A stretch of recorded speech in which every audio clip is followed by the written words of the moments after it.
பாண்டியன் ஸ்டோர்ஸில் இன்றைக்கான ப்ரோமோ என்னன்னு பார்க்கலாம். ராஜுவோட நகைலாம் வீட்டில் இருக்குன்னு குழலிக்கும் தெரியும். அவங்களோட ராஜுவோட லவர் வந்து பாதி நகை தான் கொடுத்துருப்பாங்க, மீதி நகை இன்னும் கொடுக்காம இருந்திருப்பாங்க. அதை வந்து அவங்க அப்பா அம்மா கிட்ட கொடுத்துடலாம் தான் நினச்சிட்டு இருப்பாங்க. அதுக்கான நேரம் வந்து கரெக்டாக அமையாதனால அவங்கக்கிட்டே இருக்கும். குழலி வந்து ஒரு ஃபங்க்ஷனுக்கு போகலான்னு இருப்பாங்க. அந்த நகை அவங்களுடைய நகை எல்லாம் பேங்க்கில் வச்சதுனால ராஜுவோட நகையை வாங்கி போட்டுட்டு போயிருப்பாங்க. அப்போ வந்து அந்த இடத்துக்கு சக்திவேலும் வந்திருப்பாங்க.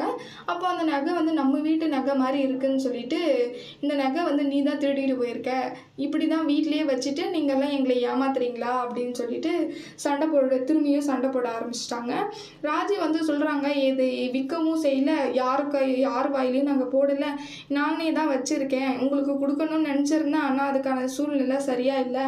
அதை வந்து அவங்க அக்கா வந்து கேட்டாங்க, அதனால சும்மா இங்கே ஃபங்க்ஷனுக்கு தானே போகிறாங்கன்னு கொடுத்தேன் நான்.